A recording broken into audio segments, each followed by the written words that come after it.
Yo, halo guys. Tapi sebelum gua lanjutin ke pembahasannya, yuk dukung dulu channel ini dengan pencet tombol subscribe dan loncengnya di bawah ini biar kalian gak ketinggalan update dari channel ini. Dan juga like dan share ke kawan-kawan kalian biar channel ini semakin dikenal banyak orang ya cuy. Oke, dan juga komentar kalian sangat gua butuhin untuk ngebangun channel ini menjadi lebih baik lagi tentunya. Dari yang gua lihat kok banyak banget ya gitu yang nonton tapi nggak subscribe gitu loh. Nggak ada salahnya pencet tombol subscribe karena subscribe itu gratis kok. Dan dengan pencet tombol subscribe berarti kalian mendukung channel ini menjadi lebih baik lagi dan membuat gua semakin semangat untuk update terus ke depannya. Karena dukungan kalian adalah semangat untuk gua terus berkembang menjadi lebih baik lagi. Oke, kita langsung lanjut aja ke ceritanya. Mahoka Koko no Retosei volume ke-28 chapter kedua. Ketika Tatsuya dan Katsuto kembali ke Chofu, saat itu baru jam 8 malam.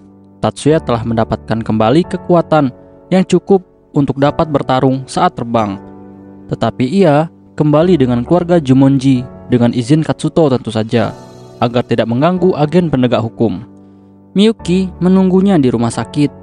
Segera setelah mobil berhenti dan parkir di tempat parkir, Miyuki, Tsukuba Yuka, dan penjaga Yuka, si Ozaki Chiyo, semuanya meninggalkan rumah sakit melalui pintu utama. Miyuki melihat dengan harapan ke arah Tatsuya ketika dia meninggalkan mobil. Tetapi dia segera menjatuhkan matanya dengan rasa sedih begitu dia melihat wajah Tatsuya yang tegang. Dia bisa menebak hasilnya. Operasi yang mencoba menyelamatkan Minami dan menangkap Minoru ternyata telah gagal. Tetap saja dia pulih dengan cepat dari keadaan tertekannya untuk berbicara dengan Tatsuya. Terima kasih atas usahanya, Tatsuya-sama. Dia mengatakan ini dengan wajah yang sebagian besar lurus. Maaf, aku gagal. Tatsuya meminta maaf meskipun Miyuki mengucapkan rasa terima kasih. Kamu tidak perlu meminta maaf. Miyuki tidak mencela Tatsuya karena kegagalannya. Dia bahkan tidak menunjukkan kekecewaan. Bagaimanapun, dia sendiri masih merasa bersalah. Memahami pikiran Miyuki, Tatsuya membiarkannya. Namun, dia tidak bisa menemukan kata-kata yang tepat untuk dikatakan kepadanya. Dia duduk di sofa di ruang tamu dengan perasaan tak berdaya. Kita kembali ke skennya Minoru. Minoru makan malam sedikit sebelum Tatsuya melakukannya. Seperti Tatsuya, dia ditatap oleh gadis yang disukainya. Minoru akan meninggalkan memasak di dapur secara otomatis. Tetapi Minami bersikeras membuat makanan meskipun tidak mengatakan apa-apa sebelumnya. Dia mulai memasak sekitar jam 7 malam. Setelah mereka yakin bahwa Tatsuya dan Katsuto telah pergi. Tetapi ketika dia selesai, sudah lebih dari jam 8. Untuk Minami yang terbiasa memasak, ini adalah jumlah waktu yang sangat besar untuk memasak makanan. Tetapi ini sebagian disebabkan oleh beragam rempah-rempah eksotis yang tersedia di sini. Selain itu, dapur itu penuh dengan barang-barang khusus yang digunakan di restoran Cina. Tak perlu dikatakan, tempat perlindungan ini telah disiapkan oleh Zhou Gongjin. Dengan pengetahuan tentang itu diwarisi oleh Minoru. Dia telah menciptakannya dengan memanipulasi faksi raksionalisi di pasukan bela diri Aliansi Asia Besar.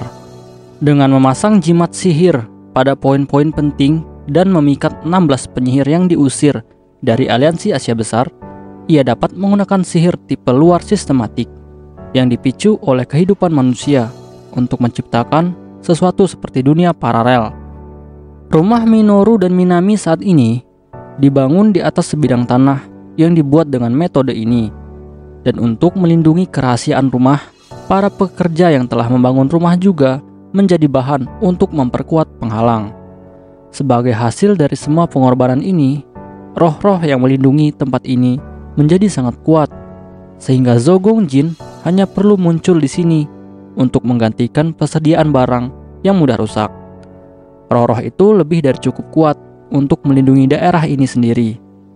Satu-satunya alasan mereka tidak menyakiti Minoru dan Minami adalah karena Minoru telah memperbudak hantu Zhou Gongjin yang dikenal oleh roh-roh sebagai tuan mereka.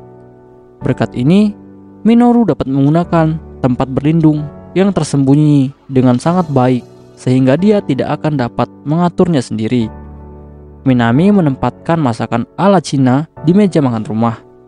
Piringnya tidak terlalu canggih, tetapi Minami terutama berpengalaman dalam memasak masakan gaya Jepang dan Eropa. Dia tidak punya banyak pengalaman memasak makanan Cina, jadi ini tidak bisa diharapkan. Lalu mereka makan dengan sangat cepat.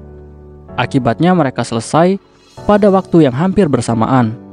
Minami makan lebih banyak, tetapi lebih cepat.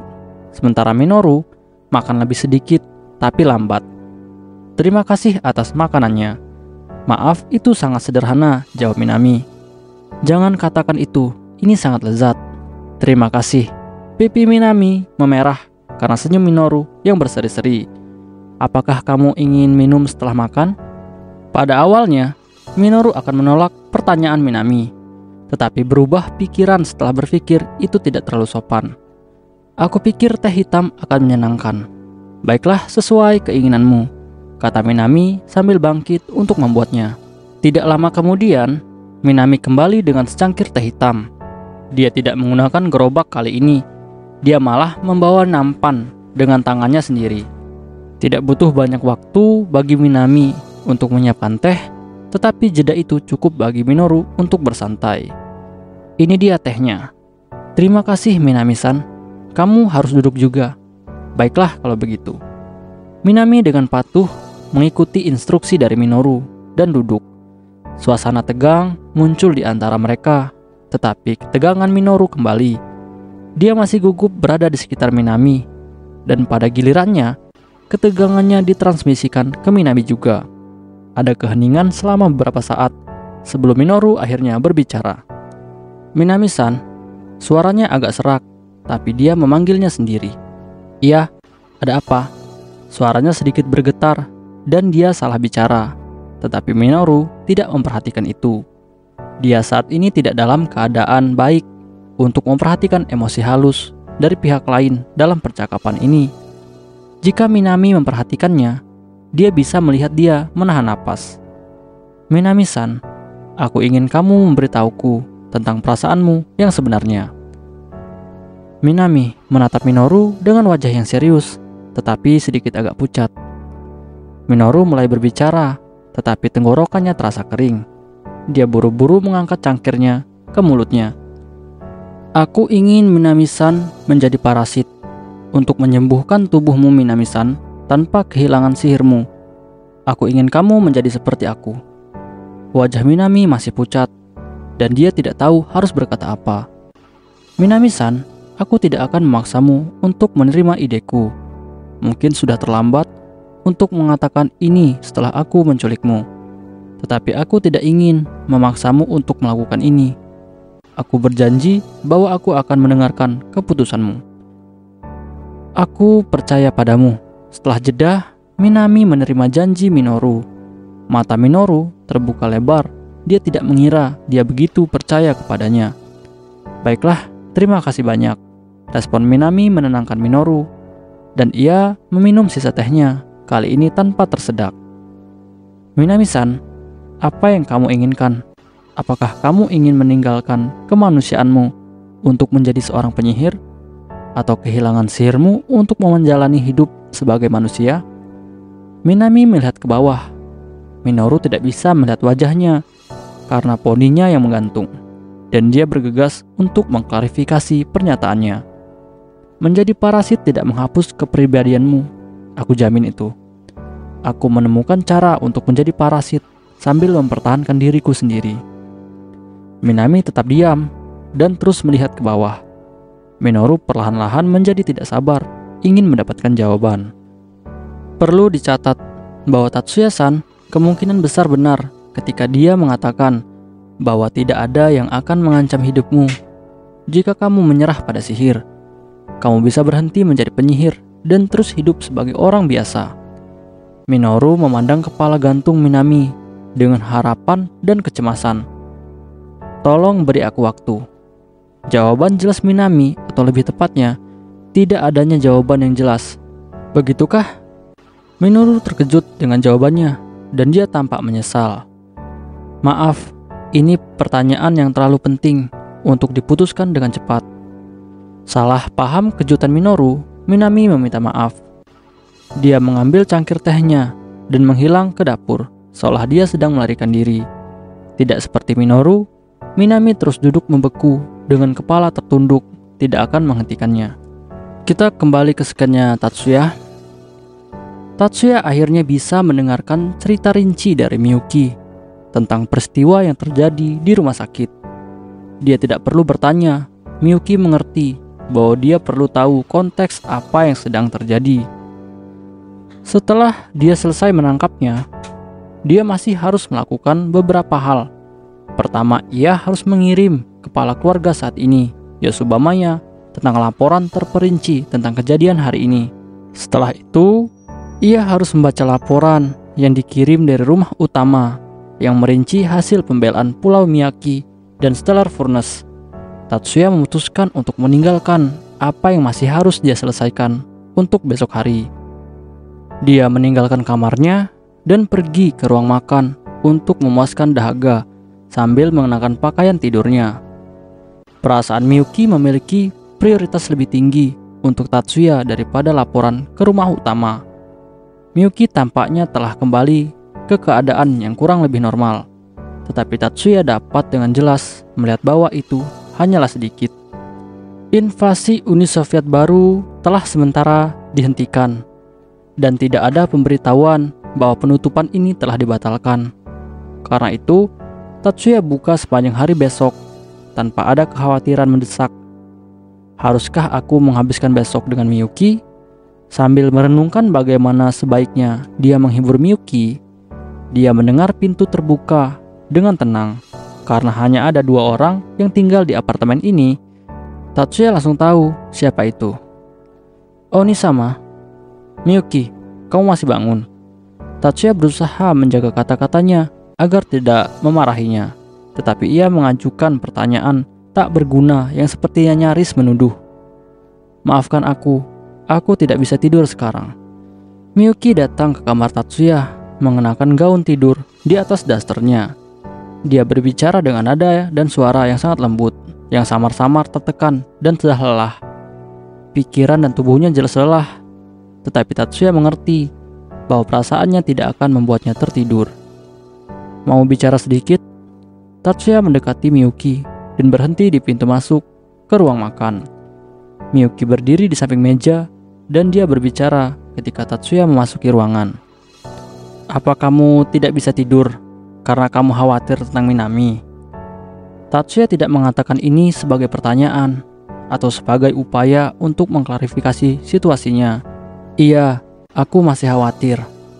Lagi pula Miyuki menjawab pertanyaan itu, tidak berusaha untuk menyangkalnya. Apa ini salahku? Miyuki menyatakan perasaan menyiksanya dengan keras. Tapi Minami-chan diperlakukan dengan baik. Aku percaya bahwa aku menganggapnya sebagai anggota keluarga yang nyata. Baiklah, kamu bukan satu-satunya yang berpikir seperti itu. Daripada membuat asumsi tentang perasaan Miyuki, Tatsuya membuat pernyataan tentang perasaannya saat ini. Miyuki membuat senyum yang nyaris tak terlihat setelah mendengar kata-katanya. Namun, kupikir aku juga mengerti perasaannya terhadap Minoru-kun. Dia menarik perhatiannya, dan bahkan jika itu tidak dengan cara yang membuatnya menyadari cintanya, perasaannya terhadapnya adalah hal yang nyata. Miyuki berhenti dan menggantung kepalanya, tapi dia dengan cepat mengangkatnya kembali dan menatap Tatsuya dengan harapan di matanya. Lalu, apakah aku salah dalam hal ini? Miyuki dengan cepat melanjutkan sebelum Tatsuya bisa menjawab. Haruskah aku memerintahkan Minami untuk tidak jatuh cinta pada Minoru? Haruskah aku membuatnya berpikir bahwa Minoru adalah musuh yang tidak lagi menjadi manusia? Miyuki, kamu tidak melakukan kesalahan apapun.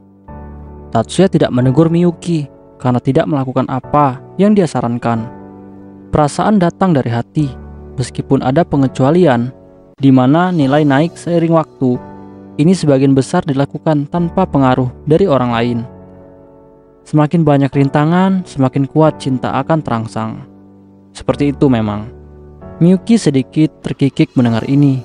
Senyumannya sudah menjadi lebih asli. Mungkin dia ingat sesuatu dari masa lalunya yang meyakinkan.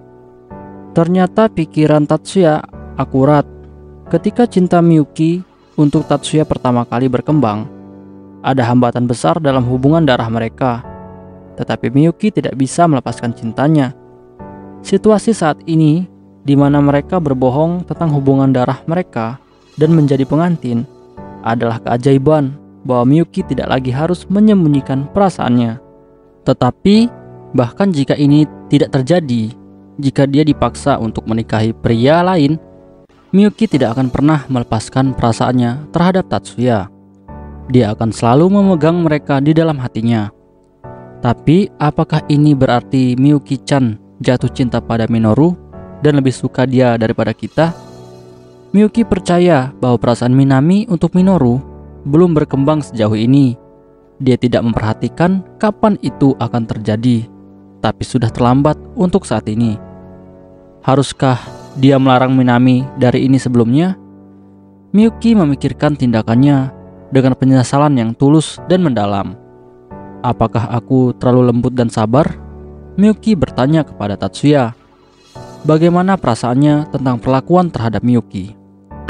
Apakah kamu pikir itu karena kamu tidak memerintahkan Minami untuk menyerahkan perasaannya terhadap Minoru? Miyuki menggelengkan kepalanya.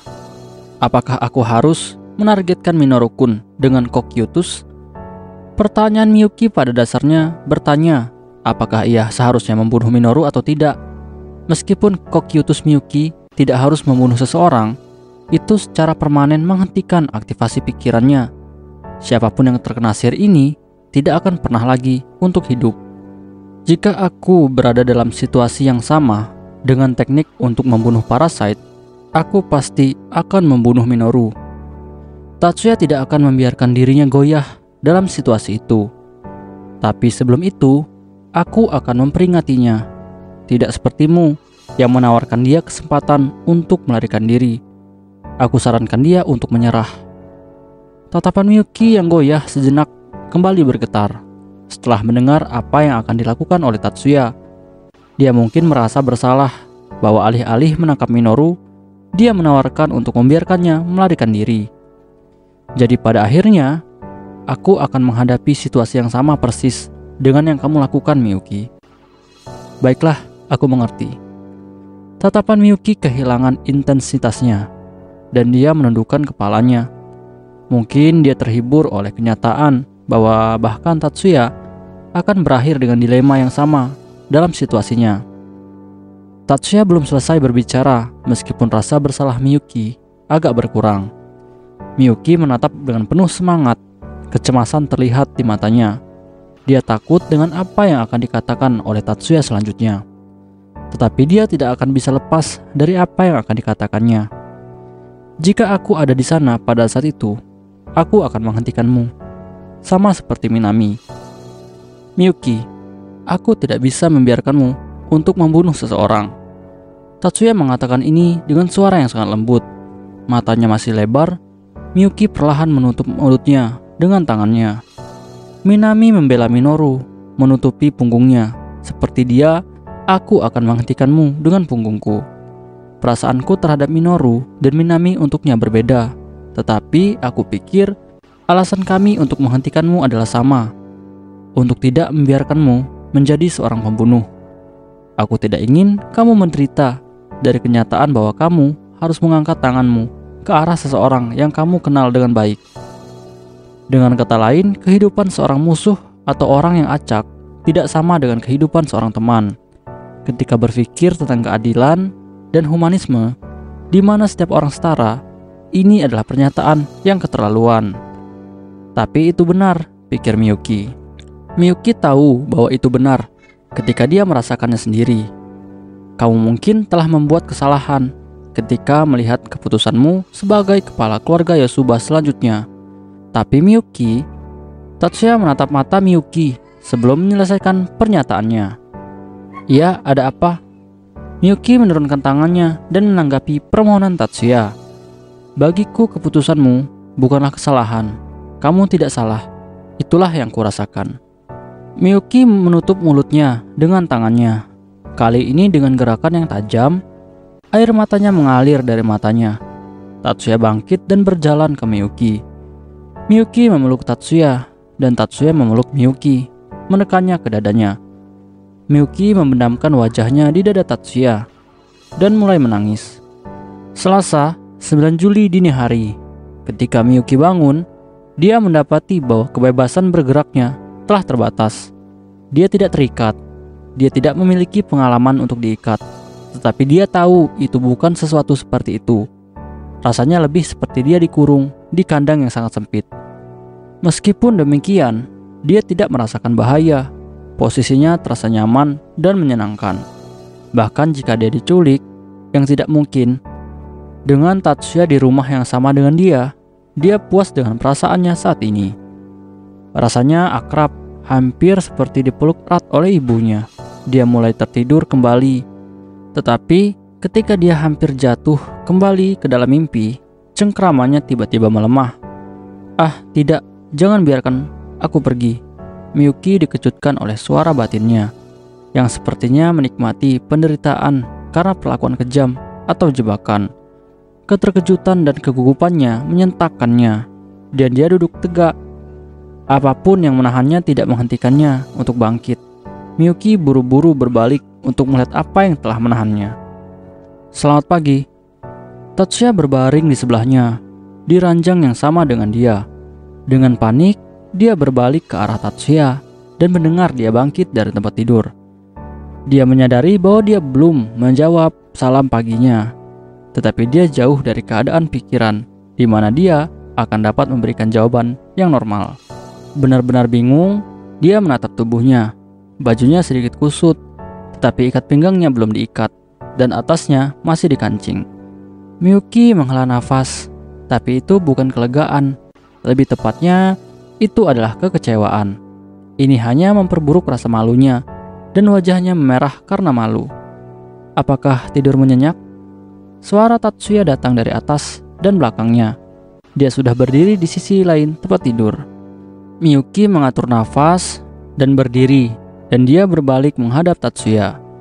Dia malu untuk menunjukkan wajahnya yang merah kepadanya, tetapi dia merasa lebih malu untuk begitu lama mengembalikan salamnya. Jadi dia menahan rasa malunya cukup lama untuk menanggapi salam keduanya.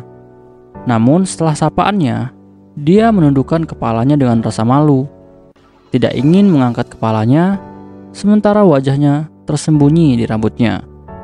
Miyuki mulai mengingat kembali kejadian tadi malam, tepat sebelum dia dan Tatsuya pergi tidur. Miyuki menangis dalam pelukan Tatsuya, jatuh di tempat tidurnya, jadi Tatsuya menggendongnya, membawanya ke kamarnya, dan membaringkannya di tempat tidur.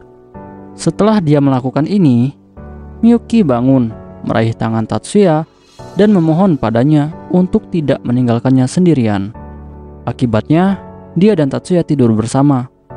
Dia menghabiskan malam itu dalam pelukan Tatsuya. Wajah Miyuki terbakar sampai ke ujung telinganya. Sarafnya juga terbakar, dan dia bahkan tidak bisa mengangkat kepalanya dan menunjukkan wajahnya pada saat ini karena rasa malu. "Ini masih awal, kamu bisa tidur sedikit lagi." Tatsuya mengatakan ini dan meninggalkan kamar Miyuki tanpa bertanya tentang perilakunya yang aneh. Ketika Miyuki meninggalkan kamarnya, dia bertemu dengan Tatsuya di lorong. Dia mengenakan pakaian olahraga dan berjalan menuju pintu. Dia masih mengenakan daster, tapi dia sudah mengenakan jubah dan menyisir rambutnya. Jadi dia setidaknya berpakaian. "Onisama, apakah kamu menuju ke ruang pelatihan?" Bangunan bertingkat tinggi tempat mereka tinggal dibangun untuk menjadi basis keluarga Yusuba di Tokyo. Jadi di dalamnya ada pusat pelatihan lengkap yang diperlengkapi untuk melatih personel tempur. "Iya, aku akan sedikit berkeringat," jawab Tatsuya tanpa berbalik. Lalu tiba-tiba, seolah memikirkan sesuatu, dia berhenti dan berbalik menghadap Miyuki. "Ingin ikut? Apakah denganmu?" Miyuki bertanya membuka matanya, karena terkejut setelah mendengar undangan dari Tatsuya. "Sekarang kamu di tahun ketiga. Bukankah kamu punya sedikit waktu untuk aktif bergerak? Selain itu, tidak ada sesi pelatihan untuk mempersiapkan kompetisi 9 sekolah tahun ini, sehingga kamu memiliki lebih sedikit kesempatan untuk berolahraga." Tatsuya tampak serius pada pandangan pertama ini, tapi Miyuki tidak tertipu oleh ini. Wajahnya terlihat serius, tetapi matanya sudah tersenyum. "Apakah kamu berpikir aku kurang olahraga?" Miyuki secara retoris bertanya ketika dia membuka ikatan sabuk di gaunnya dan membukanya secara provokatif. Ini tentu saja bercanda, lagi pula dasternya masih berada di bawah gaunnya. Dan itu tidak terbuat dari bahan transparan juga, tidak memiliki desain yang meletakkan area besar pada kulitnya. "Aku juga merawat kecantikan dan wujudku," lanjut Miyuki dengan nada bercanda. Menanggapi ejekan Miyuki yang tak terduga, Tatsuya tersenyum kecut. "Namun ini adalah undangan yang sangat langka, tidak sopan untuk menolak. Aku harus bersiap-siap, jadi tolong beri aku waktu sebentar." Setelah mengatakan ini, Miyuki berjalan ke kamar mandi dengan langkah yang riang. Nada suaranya membuatnya terdengar seperti dia setuju dengan enggan, tetapi orang bisa mengerti bahwa dia dalam mode yang baik setelah melihat jalannya. Senyum Tatsuya yang sedikit pahit berubah menjadi senyum biasa. Latihan dengan Tatsuya membantu mengalihkan perhatian dan mengubah suasana hati Miyuki, sehingga pada saat dia datang untuk sarapan, dia terlihat jauh lebih baik daripada kemarin. Setidaknya itulah yang dipikirkan oleh Tatsuya. Dia tidak menganggap bahwa tidur bersama jauh lebih efektif daripada olahraga yang telah mereka lakukan. Dia masih belum memahami seberapa kuat cinta Miyuki, dan untuk beberapa lama itu berlangsung. "Miyuki, apa rencanamu hari ini?" "Rencanaku hari ini? Sekolah ditutup hari ini juga, jadi aku tidak punya rencana khusus." Miyuki terkejut dengan pertanyaan itu, dan wajahnya menunjukkan kecurigaannya ketika dia menjawab Tatsuya. Dia menatap matanya, seolah-olah dia mencoba mencari tahu rencananya. Tatsuya sedikit ragu di bawah matanya, tetapi menyarankan, "Lalu bagaimana kalau kita berkendara?" "Berkendara?" Miyuki tidak mengerti apa yang dimaksud oleh Tatsuya. Jadi dia meminta klarifikasi. "Jadi kamu lebih suka bersantai di rumah? Aku juga baik-baik saja dengan itu. Jika itu masalahnya, aku akan beristirahat juga." Setelah mendengar ini, Miyuki mengerti maksud Tatsuya untuk menghabiskan hari bersama Miyuki. "Onisama, aku sangat menghargai perhatianmu," jawab Miyuki dengan wajah yang serius. Tatsuya tampak bingung setelah diberi tatapan serius oleh Miyuki. "Onisama, tolong sediakan waktumu untuk menyelamatkan Minami. Aku tidak berpikir bahwa Minoru-kun akan mengubah Minami menjadi parasit. Tetapi kita tidak bisa mengatakan dengan pasti bahwa dia tidak akan membuat kesalahan, karena kegilaan sementara, setelah itu keselamatan tidak mungkin terjadi." "Baiklah, aku setuju." Setelah mendengarkan Miyuki, Tatsuya mengakui rencananya sangat naif, dan Miyuki benar. Kesalahan umum dari kecelakaan tidak akan terjadi. Tapi jika Minami menyerahkan kemanusiaannya, keselamatan akan menjadi sangat mustahil. Aku akan menggunakan semua kekuatanku untuk membantu menentukan di mana Minami disembunyikan. Tatsuya masih belum selesai sarapan, tetapi dia meletakkan sumpitnya dan memandang Miyuki. Miyuki melakukan hal yang sama dan berdiri tegak untuk menatap mata Tatsuya. "Miyuki, maukah kamu membantuku? Jika aku bisa membantumu dengan sesuatu, aku akan melakukan apa saja." Miyuki mengatakan jawaban ini tanpa ragu-ragu. Kembali ke scannya Minoru. Pada saat Minoru bangun, sudah jam 7 pagi. Sejak dulu, ia sering menghabiskan waktu di tempat tidur. Minoru tidak punya kebiasaan untuk bangun pagi dan berolahraga. Selain berolahraga, dia tidak punya alasan untuk bangun di pagi hari. Jadi dia biasanya bangun selarut ini. Dia tidak membuang waktu terkejut bahwa dia bangun di kamar yang berbeda dari yang dia miliki kemarin. Jadi dia bangun dengan cepat, meninggalkan kamarnya, mencuci muka, dan kemudian menuju ke ruang makan. Tiba-tiba dia membeku di tempat, menatap gambar yang tak terduga di depan matanya. "Selamat pagi." Minami menoleh padanya dan mengucapkan selamat pagi. "Ya, selamat pagi." Minoru dengan cepat pulih dari kesalahannya dan berhasil memeras tanggapan saat terakhir untuk salam Minami.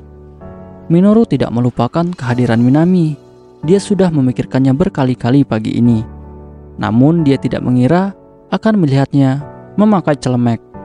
Minoru biasanya tetap jauh dari wanita di sekitarnya. Jadi dia memiliki sedikit pengalaman dengan gadis-gadis. Ini hanya memperburuk keterkejutannya saat melihat Minami menyiapkan sarapan. Sarapan sudah siap. Maukah kamu makan sekarang? Minami bertanya. Ya, terima kasih, kata Minoru dengan gagap, seolah lidahnya menyengat. Aku harap aku tidak terlihat tidak pantas sekarang. Minoru duduk cemas tentang penampilannya. Namun wajah Minami tidak menunjukkan tanda-tanda terkejut atau iri pada penampilan Minoru yang agak acak-acakan. Dia lebih fokus dengan cepat meletakkan nasi dan hidangan sup di atas meja. Selamat makan. Ya, terima kasih untuk makanannya. Minoru berbicara kali ini tanpa ragu-ragu. Tampaknya pulih dari keterkejutannya. Dia berbicara dengan nada ramah. Sambil makan, Minoru nyaris tidak bisa berpaling dari Minami. Ketika dia masih muda, dia sering makan dengan kakak perempuannya. Tetapi melihat seorang gadis seusianya makan bersamanya di meja, menggerakkan hatinya untuk beberapa alasan. Dia hanya berhasil fokus memakan makanannya dengan menggunakan kemampuannya sebagai parasit untuk meningkatkan fokusnya. Seperti dalam makan malam, di malam sebelumnya, Minoru dan Minami tidak banyak berbicara meski duduk berhadapan satu sama lain. Minoru paling sering makan di meja makan sendirian, jadi dia punya kebiasaan menikmati percakapan sambil makan. Dan Minami umumnya tidak terlalu ramah. Dia hanya hidup sebagai pelayan. Dia merasakan hal yang sama tentang suasana yang canggung saat ini. Tujuan mencegah Minoru dari menculik Minami belum tercapai. Jadi kemarin rencana untuk menggunakan Minami sebagai umpan untuk menangkap Minoru berakhir dengan kegagalan yang total. Namun ini hanya mengganggu Ten Master Clan. Mereka tidak peduli tentang Minami. Mereka hanya melihat upaya Minoru untuk menculiknya sebagai kesempatan. Mereka hanya mengejar Minoru karena kemampuannya setelah menjadi parasit dapat menyebabkan keresahan sosial yang signifikan. Demikian pula Corps Swordsman dari pasukan pertahanan diri memusuhi Minoru hanya karena dia adalah penjahat yang telah membunuh Kudoretsu. Kemarahan mereka sama sekali tidak berhubungan dengan Minami. Mereka hampir tidak peduli tentang ini. Kemarahan Corps Swordsman sangat kuat karena Minoru adalah cucu dari Retsu. Membunuh kerabat adalah kejahatan yang tidak bisa dimaafkan. Dan setelah mendengar bahwa Minoru adalah anggota keluarga yang paling dicintai Retsu, keinginan mereka untuk membalas dendam semakin bertambah. Meski begitu, kemarahan mereka tidak terlalu berarti bagi pasukan pertahanan diri secara keseluruhan.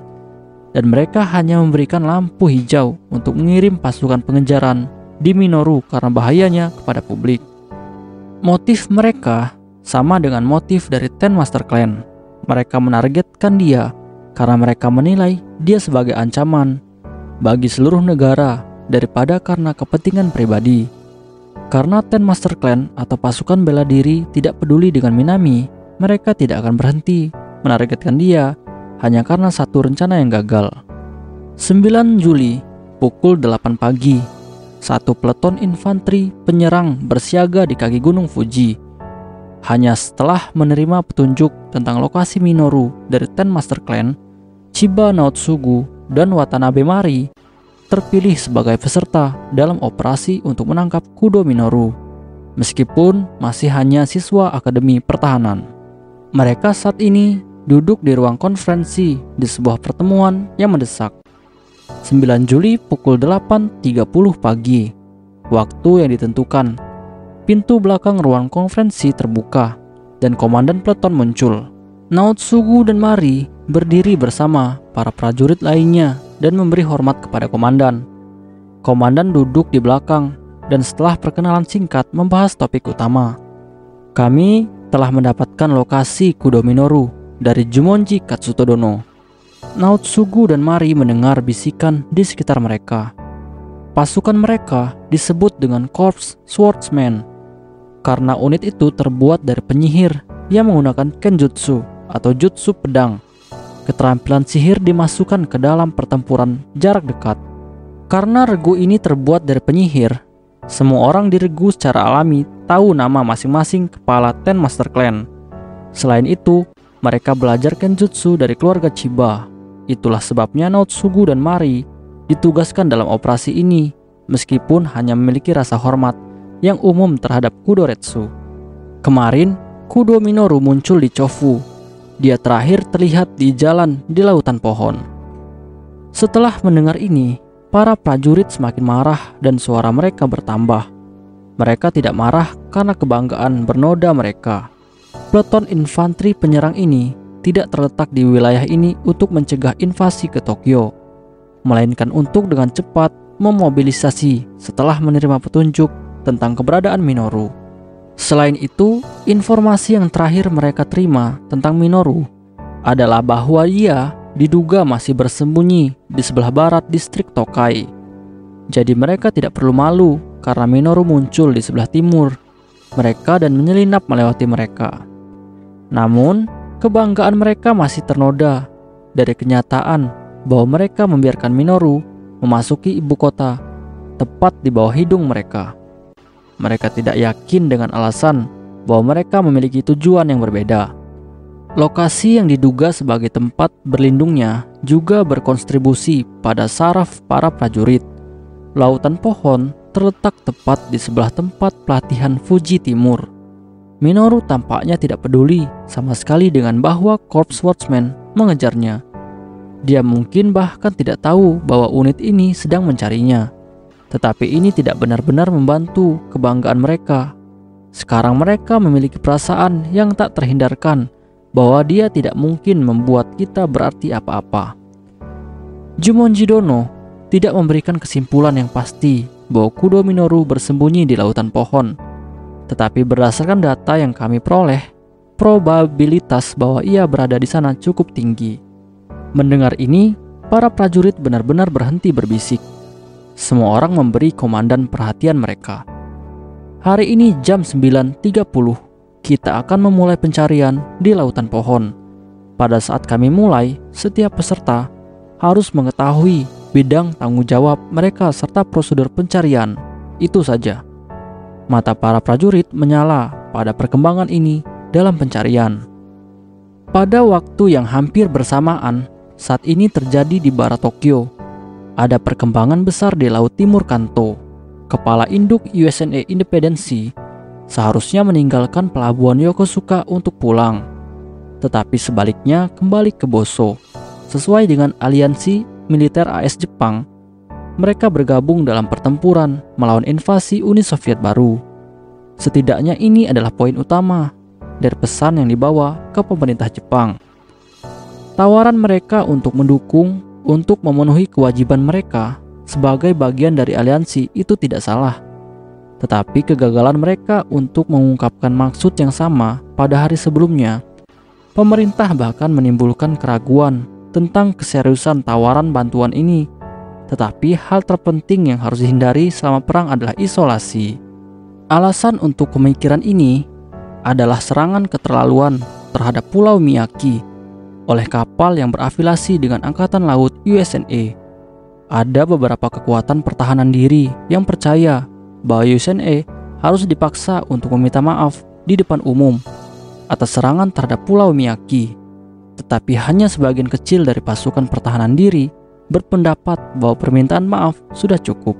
Petugas di Brigade ke-101 menyadari invasi agen USNA berubah menjadi parasit di pangkalan Zama. Karena mereka semua parasit ada hubungan alami dengan serangan terhadap Pulau Miyaki. Ini pada gilirannya menghubungkannya dengan Independency Aircraft Carrier. Kapal transportasi Midway telah bertemu dengan kapal induk di laut. Mereka tidak dapat memastikan bahwa apapun selain kapal yang mendekati satu sama lain telah terjadi. Tetapi ada juga kurangnya bukti yang membuktikan bahwa mereka tidak terhubung. Iya, Yang Mulia Saeki, apakah Anda berpikir bahwa partisipasi independensi dalam perang adalah alasan bagi agen untuk menyusup?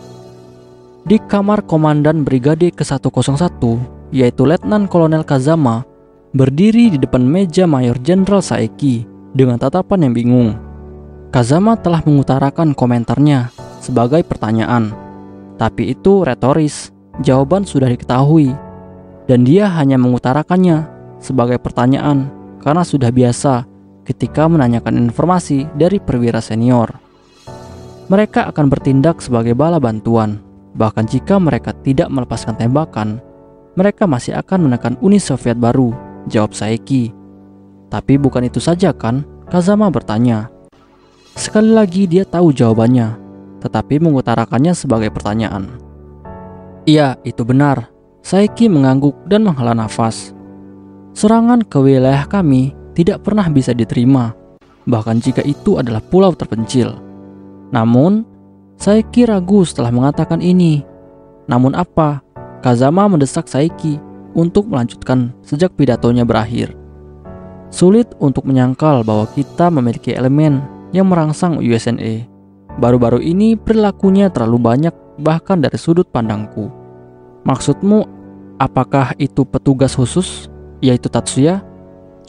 Kazama tidak ragu untuk menyebutkan nama orang yang pejabat tinggi maksudkan. Saeki mengirim Kazama tatapan mencela, mengkritiknya, tapi dia tidak melihat tanda-tanda rasa bersalah di wajah Kazama dan menghela nafas lagi. Iya, benar. Dia dengan enggan mengakui bahwa Kazama tidak salah. Saya pikir Tatsuya memiliki motif yang sah sendiri. Aku kesulitan mengikuti garis pemikirannya. Saeki mengkritik pendapat Kazama dengan suara yang sedikit terkejut. Tentu saja Tatsuya memiliki motif sendiri, tetapi tidak peduli alasannya, itu tidak dapat dimaafkan bagi seseorang untuk menyembunyikan seseorang penyihir kelas strategis yang diakui secara nasional. Itu seperti seseorang yang membantu pelarian kapal selam rudal, kata Kazama tanpa emosi. Apakah dia benar-benar setuju dengannya atau dia hanya menyetujuinya? Saeki mencoba membaca ekspresi Kazama, tetapi dia tidak bisa melihatnya. Itu sebabnya saya tidak berpikir kita mampu mengabaikan agen yang melompat karena itu. Saya mengerti, namun saya pikir Departemen Intelijen akan melakukan intervensi sebelum itu. Jika Departemen Intelijen dapat menangani ini sendiri, aku tidak akan berada di sini. Saeki terdiam, menatap Kazama dengan tatapan yang seolah mengatakan, kamu tahu maksudku kan? Jangan biarkan Tatsuya menciptakan lebih banyak masalah. Kazama kembali mengutarakan jawabannya sebagai pertanyaan. Lebih dari itu, saya tidak ingin hubungan kita dengan USNA memburuk karena pandangan warga negara. Saeki menunjukkan bahwa dia tidak hanya khawatir tentang Tatsuya, dia tidak ingin membiarkan Yotsuba mementingkan dirinya sendiri. 9 Juli 2097 pukul 9 malam. Tatsuya dan Miyuki kembali ke kamar mereka untuk menyatukan pikiran mereka sebelum bertemu kembali satu sama lain dan duduk berlutut di hadapan satu sama lain. Tatsuya mengenakan kaus lengan pendek yang berbeda serta celana panjang yang mencapai pergelangan kakinya, sementara Miyuki mengenakan gaun musim panas yang ringan. Gaun itu relatif sangat provokatif, itu cukup jujur dan menekankan garis-garis tubuhnya, jadi dia tidak akan berani memakainya di depan siapapun selain Tatsuya. Terlepas dari penampilannya, Tatsuya bahkan tidak mengangkat alis ketika dia melihatnya. Aku berpakaian seperti ini karena kamu menyuruhku memilih sesuatu yang nyaman untuk dipakai sehari-hari, Onisama. Aku tidak perlu melepas ini kan? Miyuki mengatakan ini dengan suara yang malu, tapi dia tidak menundukkan kepalanya atau bahkan mengalihkan pandangannya dari Tatsuya. Dia telah menghadapi situasi yang sama pada bulan Februari tahun yang sama ketika dia melacak Guji. Jadi dia agak tahu apa yang akan diharapkan. Tetapi ini hanya membuat dia gelisah. Tatsuya perlu melepaskan tatapan dari Miyuki untuk sepenuhnya memanfaatkan elemental sight miliknya. Namun ketika dia melakukan ini, dia tidak bisa lagi merasakan kehadiran Miyuki dengan cara yang sama. Dia mendapati dirinya tidak dapat fokus. Dia ingat ketika mereka mencari Guji, dan rasa malunya sendiri sedikit meningkat. Dia mungkin terbatas dalam emosinya, tetapi dia masih memiliki rasa malu, terutama di depan seorang gadis yang secara sadar dia pedulikan. Menyadari bahwa suasananya hanya akan bertambah buruk jika dia tidak melakukan apa-apa, Tatsuya akhirnya berbicara. Baiklah, ayo kita mulai pencarian. Tatsuya mengumumkan ini dengan nada militer, yang serius dan menutup matanya, sampai mereka hanya setengah terbuka. Target pencariannya adalah Minami. Tatsuya tidak perlu menyiapkan item yang memiliki hubungan mendalam dengan Minami, karena ia memiliki ikatan dengan dirinya sendiri. Elemental Sight adalah kemampuan yang sangat langka, tetapi Tatsuya bukan satu-satunya pengguna ini. Sihir secara mendasar mengenali dan sementara mengakui eidos dari sebuah fenomena. Penyihir dapat melihat informasi ini hingga derajat yang berbeda-beda.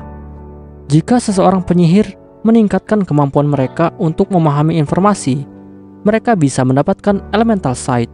Karena Minoru sudah bisa melihat informasi pada level tinggi, perubahannya menjadi parasit meningkatkan levelnya cukup untuk mendapatkan Elemental Sight. Ini adalah Tatsuya-san. Mengamati target memiliki sedikit dampak.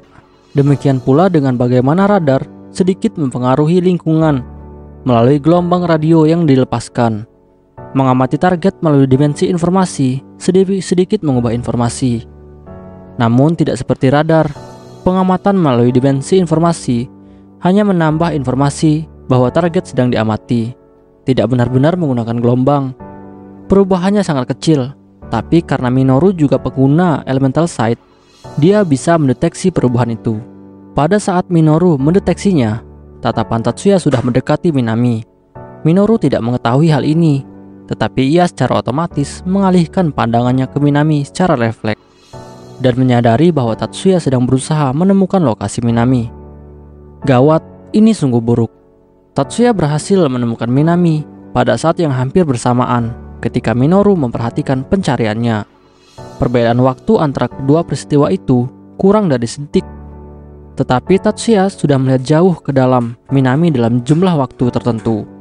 Aku tidak bisa membiarkannya mengungkap tempat ini. Setelah mempertimbangkan pilihannya, Minoru menggunakan parade ke Minami untuk menyamarkan informasi tentangnya. Namun karena Tatsuya sudah menemukannya di dimensi informasi, daripada sepenuhnya menyamarkan informasinya, ia hanya fokus pada satu detail, informasi tentang lokasinya, sementara Tatsuya masih akan menemukan perkiraan lokasinya dengan cara ini. Minoru dapat menggeser lokasinya relatif sangat jauh. Minoru mengubah informasi tentang lokasinya agar muncul 10 km jauhnya di Danau Kawaguchi.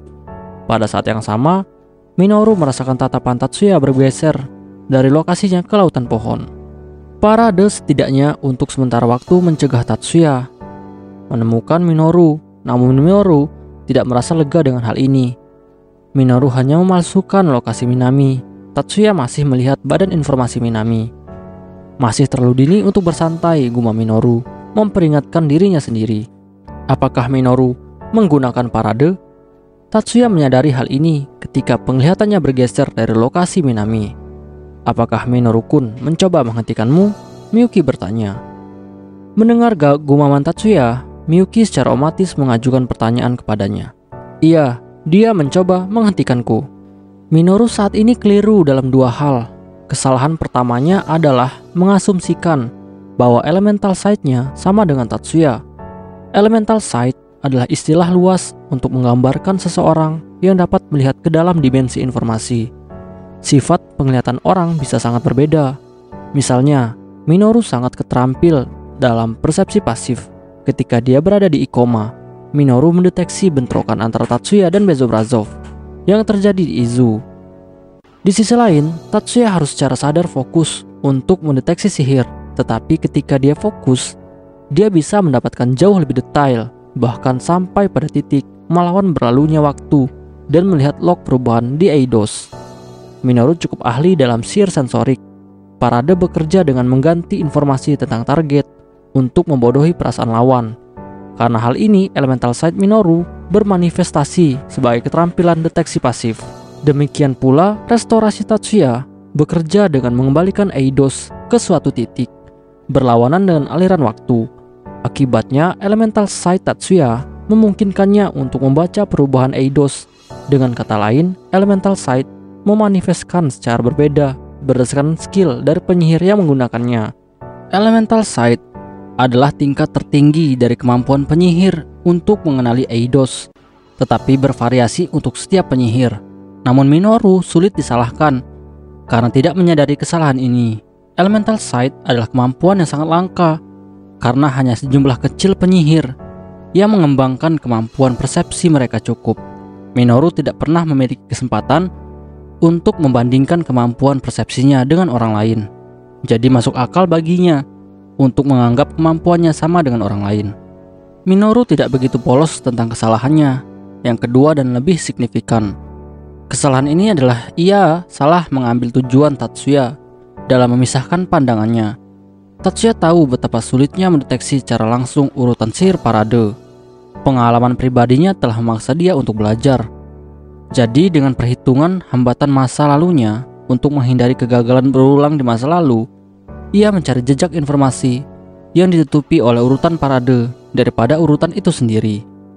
Urutan parade telah ditempelkan di atas koordinatnya, tetapi koordinat yang didistribusi tidak menunjukkan urutan sihir apapun yang dapat dinetralkan. Disitulah membaca sejarah perubahan menjadi berguna.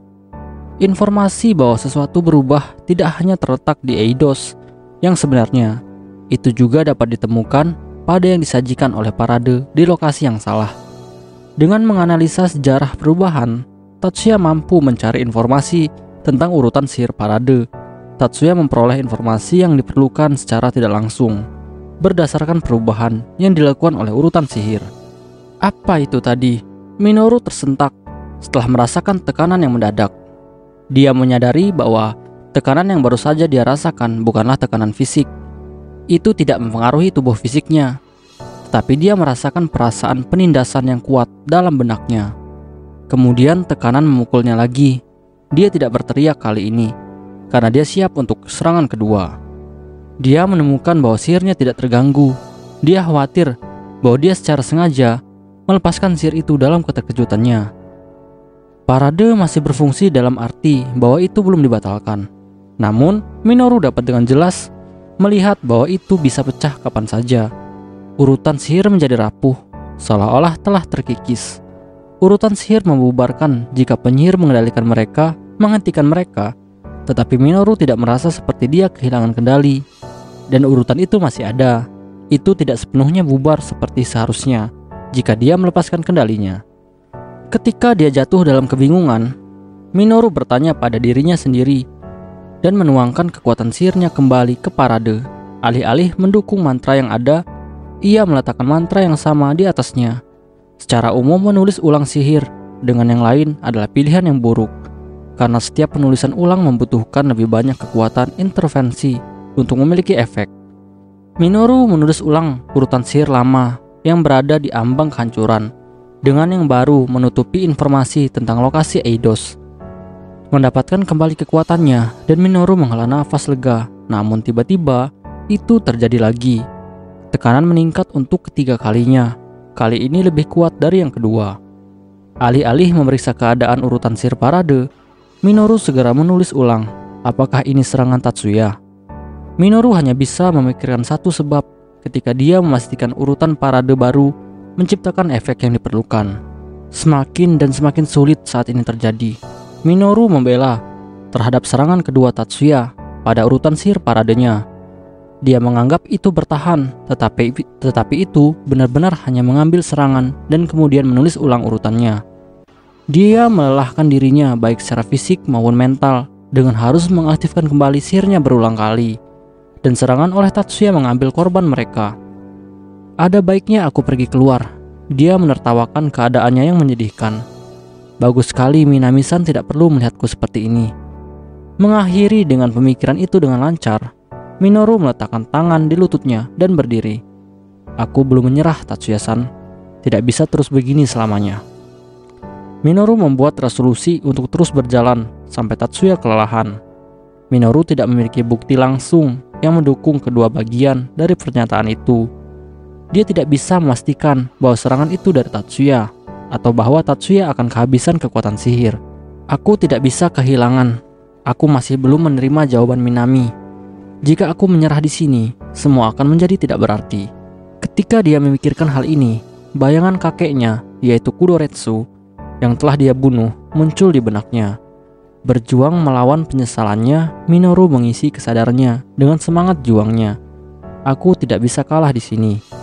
Asumsi Minoru masih tidak berdasar, tetapi kali ini mereka tidak salah. Kekuatan sihir Tatsuya terbatas dan kehabisan. Onisama, bukankah sudah waktunya untuk berhenti? Baiklah, sedikit lagi. Miyuki tidak tahu apakah dia merespon atau hanya mengatakan itu pada dirinya sendiri. Tetapi terlepas dari itu, dia tidak mendengar sarannya dan meluncurkan serangan ke-9-nya pada parade. Dia sudah mempelajari struktur urutannya, dan dia tahu bahwa parade hanya menyembunyikan lokasi Minami. Dia bisa melihat isi tubuhnya tetapi bukan strukturnya.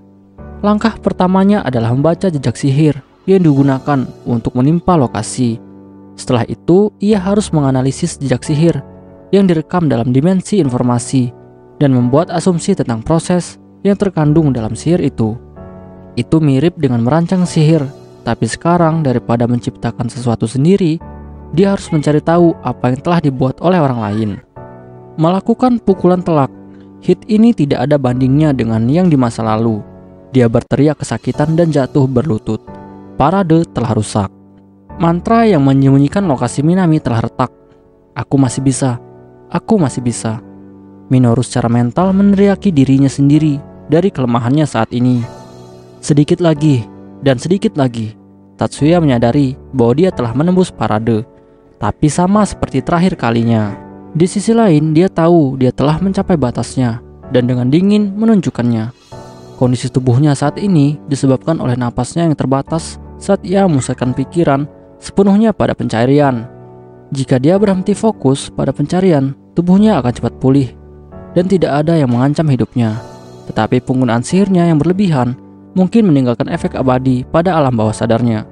Berhenti di sini dan pasti tinggal atau temukan informasi Minami, tetapi beresiko akan mati. Namun Tatsuya tidak akhirnya membuat keputusan. Onisama. Ketika Miyuki berteriak, mata Tatsuya yang setengah tertutup sepenuhnya tertutup. Dia belum menutup mereka atau kehilangan kesadaran. Kepalanya telah ditutupi dengan benda yang lembut dan elastis. Miyuki menarik kepalanya ke dadanya. Berhenti, tolong hentikan. Bahkan untuk kamu, berbahaya untuk melanjutkan. Tatsuya tidak langsung menanggapi. Tatsuya membuka matanya. Di seberangnya dia melihat Miyuki berlutut. Wajahnya penuh air mata. Dia tidak bisa mengabaikan mereka. Baiklah, mari kita selesaikan untuk hari ini. Tatsuya menghentikan persiapannya untuk mengaktifkan Gram Dispersion. Miyuki merasakannya dan tersenyum. Air matanya menumpuk di matanya dan mengalir di pipinya. Tekanannya menghilang. Minoru merasakan tekanan yang menghancurkan pikirannya telah menghilang. Aku berhasil bertahan. Aku menahan serangan Tatsuya-san yang mencoba menghancurkan sihirku. Saat ia berpikir begitu, kesadaran Minoru menjadi hitam. Dia pingsan setelah mengerahkan dirinya terlalu jauh untuk mengaktifkan parade berulang kali. Dengan Minoru tidak sadar, parade dimatikan, meninggalkan penghalang Zogongjin, satu-satunya pertahanan yang menyembunyikan Minoru dan Minami. Tatsuya akan membatalkan elemental sight miliknya yang berfokus pada Eidos Minami. Ketika koordinatnya di lautan pohon muncul, dia telah menemukan lokasinya dengan kesalahan, hanya sekitar 100 meter. Dengan mengingat lokasinya, Tatsuya menutup pandangannya. Yo halo guys, oke kita bakal lanjut lagi di chapter selanjutnya. See you next time di chapter selanjutnya. Bye bye.